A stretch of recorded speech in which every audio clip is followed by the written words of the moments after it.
Olá, amigos. Aqui fala o Martim. Realmente preciso do seu apoio. Por favor, se inscrevam no canal antes de assistir. Neste episódio, discutiremos 3 tópicos muito importantes. Cada tópico é importante e interessante, então não deixem de assistir nosso episódio até o final. Tópico número 1.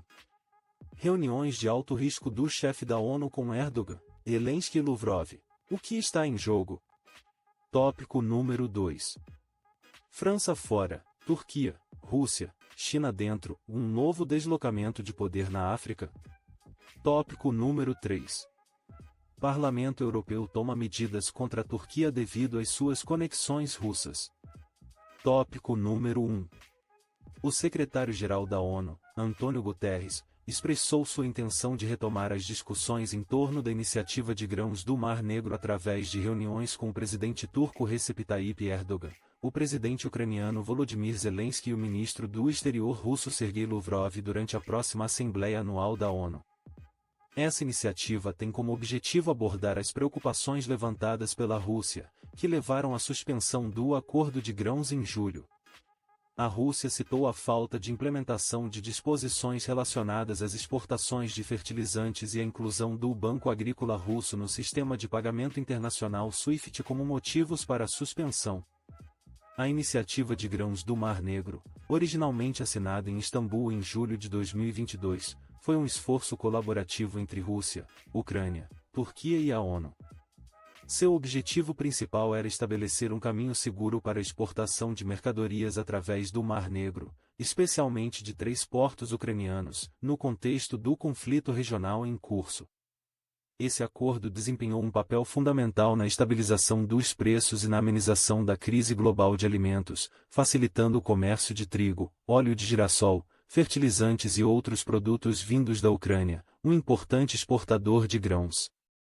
Embora o momento exato das reuniões de Guterres com os líderes mencionados não tenha sido divulgado, é importante ressaltar que a participação do presidente Zelensky no evento da ONU marca seu primeiro envolvimento presencial neste evento global.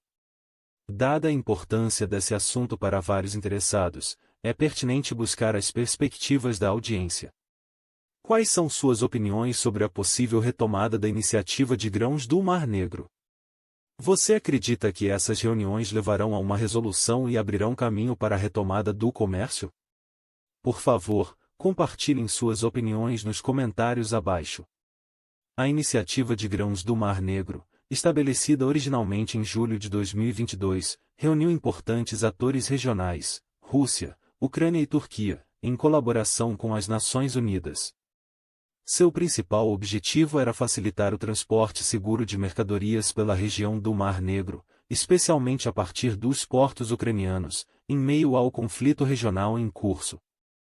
Essa iniciativa desempenhou um papel significativo na estabilização dos preços das commodities e na mitigação da crise global de alimentos, ao facilitar o comércio de produtos essenciais, como trigo, óleo de girassol e fertilizantes, provenientes principalmente da Ucrânia, um dos maiores exportadores globais dessas mercadorias.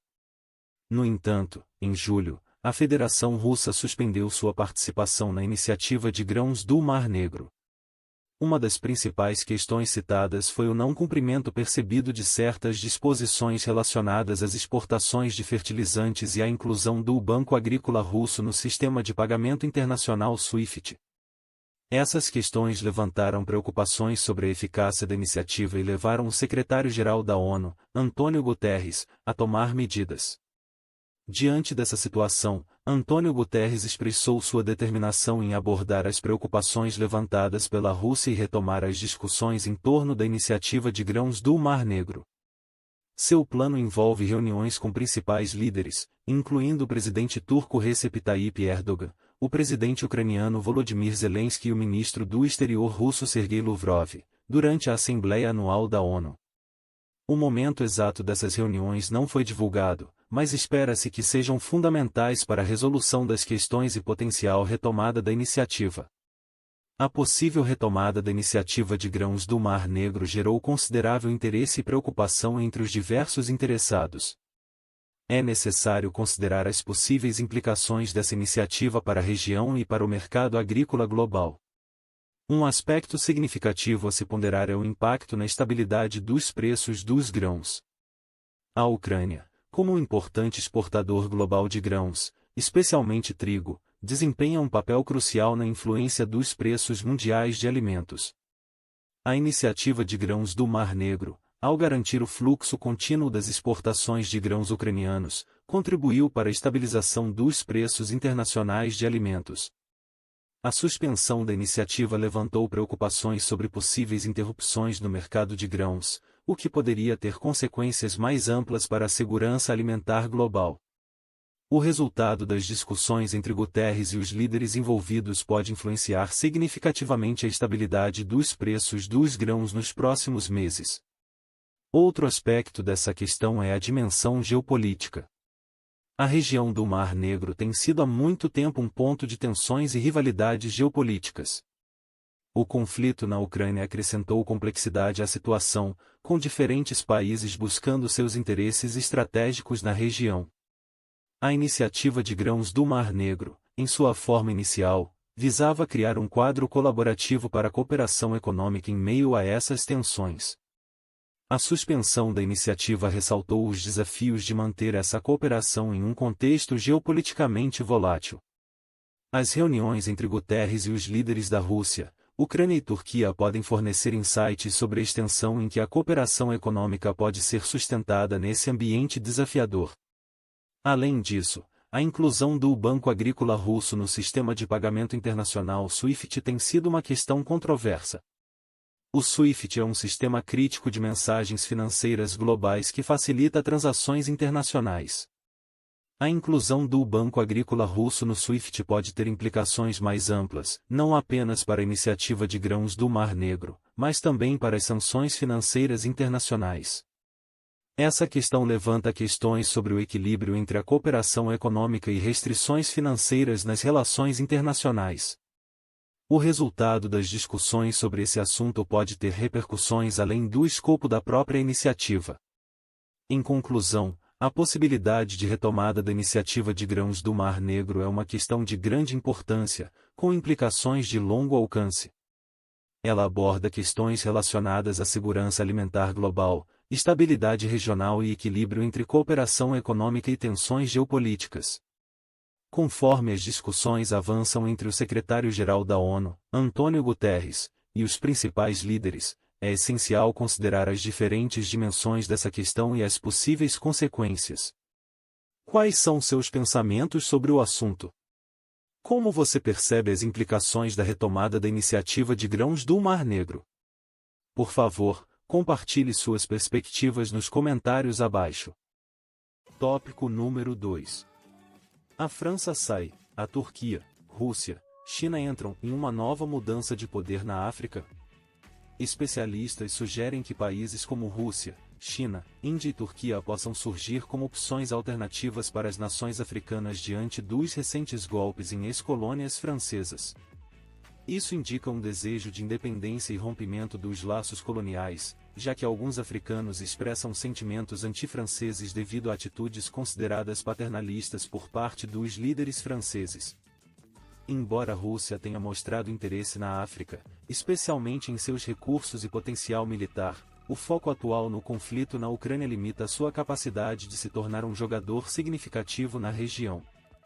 No entanto, a diversificação de parceiros comerciais tem importância econômica, já que exigiria que a França ajustasse suas políticas se as nações africanas buscarem relacionamentos alternativos. No entanto, é fundamental evitar uma dependência excessiva de atores estrangeiros, como a Rússia. Muitos países africanos se tornaram dependentes do abastecimento de armas da era soviética, o que leva a uma dependência da Rússia para manutenção, peças de reposição e treinamento militar.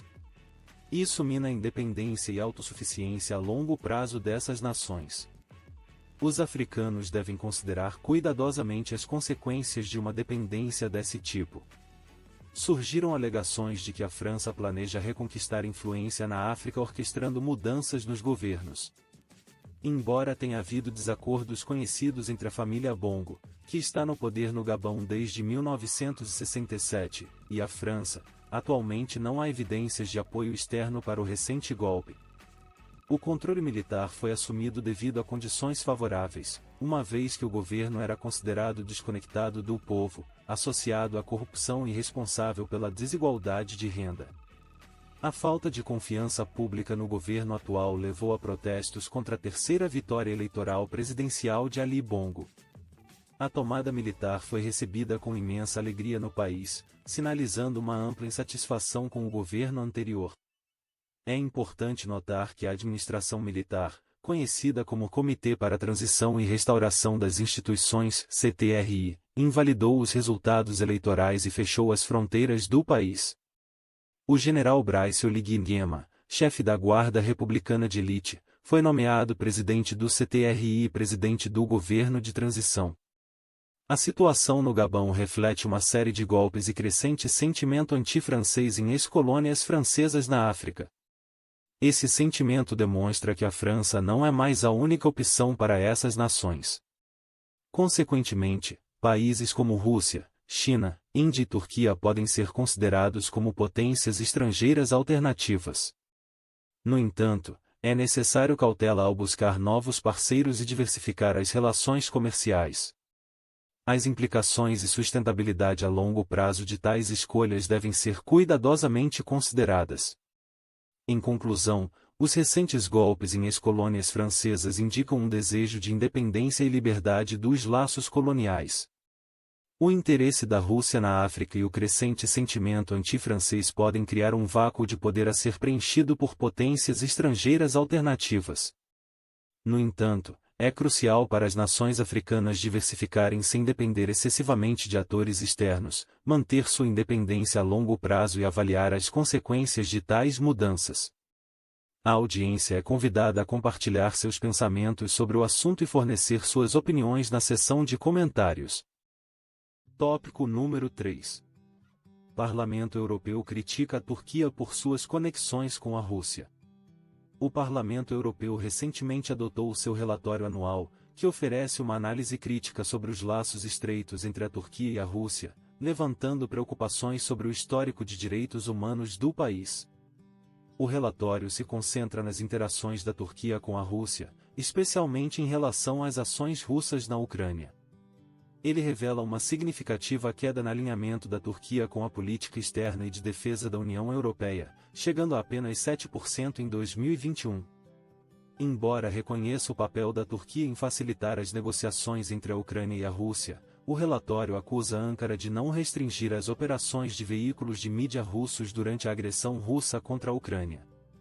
As relações comerciais entre Rússia e Turquia também aumentaram significativamente desde o início da guerra na Ucrânia, quase dobrando em volume. A Comissão Europeia é instada a avaliar as implicações desse aumento comercial nas sanções impostas pela União Europeia. Além disso, o relatório chama a atenção para o crescente número de cidadãos russos, incluindo oligarcas ricos, estabelecendo-se em cidades-chave da Turquia e em regiões costeiras.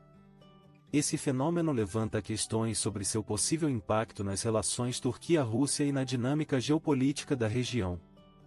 Quanto à questão dos direitos humanos, o relatório enfatiza que a Turquia está obrigada a cumprir as decisões do Tribunal Europeu dos Direitos Humanos. Ele se refere especificamente a decisões importantes nos casos de Selahattin Demirtas e Osman Kavala, destacando a necessidade de conformidade com os padrões internacionais de direitos humanos.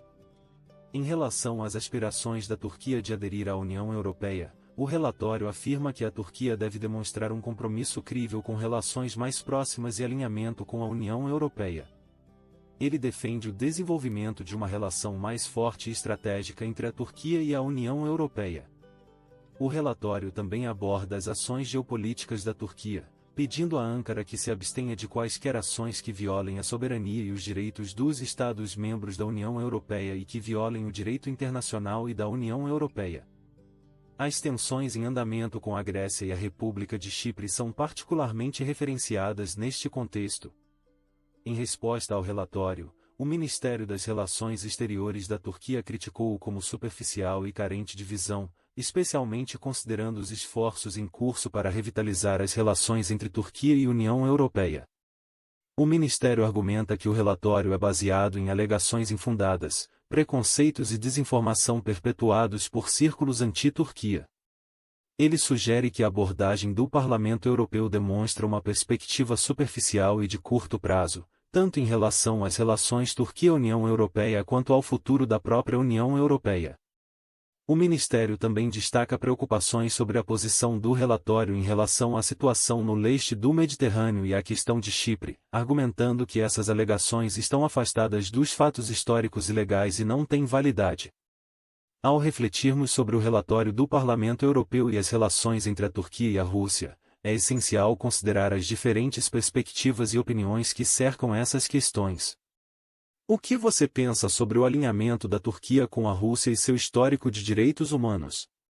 Você acredita que a Turquia deveria priorizar relações mais próximas com a União Europeia? Compartilhe suas opiniões e insights nos comentários abaixo.